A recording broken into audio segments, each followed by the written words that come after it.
Installez-vous confortablement et laissez-moi vous raconter la légende du troll sous le pont.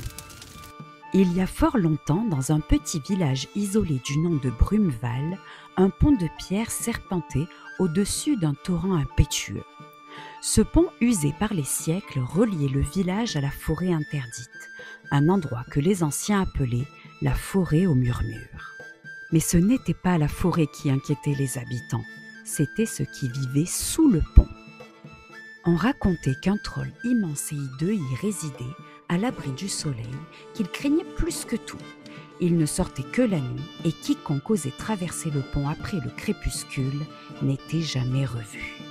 Il s'appelait Grunbach, le dernier des mange-pierres. On disait qu'il pouvait broyer un rocher entre ses dents et qu'il avait mangé tous les autres trolls pour garder seul le contrôle du pont. Chaque année, pour apaiser sa faim, les villageois devaient lui offrir un animal, ou pire, un enfant. Mais un jour, une jeune orpheline, du nom de Maëlys, qui n'avait plus peur de rien depuis qu'elle avait tout perdu, décida de mettre fin à cette malédiction. Elle était rusée, bien plus que ne le soupçonnaient les anciens. Elle avait entendu dire que les trolls ne supportaient pas le son de la vérité chantée. Elle fabriqua alors un étrange instrument, un luth fait avec les cordes d'un arc brisé et le bois d'un arbre foudroyé. Un soir de pleine lune, pendant que le village dormait, Maëlys marcha droit sur le pont, son luth à la main. Le troll surgit, les yeux luisants de malice, les crocs dégoulinants. « Tu es bien brave ou bien sotte, petite. As-tu peur de mourir ?» grogna Grunbach. « Pas si tu m'écoutes chanter une fois. » Le troll éclata de rire, mais il accepta par curiosité. Maëlys se mit à chanter une vieille légende oubliée, celle du premier troll, autrefois un protecteur de pont, devenu monstre à force de haine et de solitude.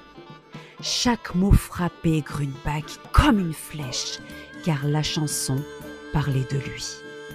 Alors, elle atteignait la première note. Le troll hurla, se tordit et se changea en statue de pierre. Depuis ce jour, plus aucun sacrifice ne fut nécessaire. Le pont devint sûr et les enfants jouèrent de nouveau au bord du torrent.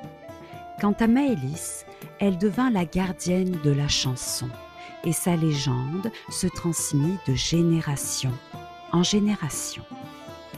On dit que par nuit de pleine lune, si l'on tend bien l'oreille près du vieux pont, on peut encore entendre un grondement sourd, le regret éternel d'un troll devenu pierre.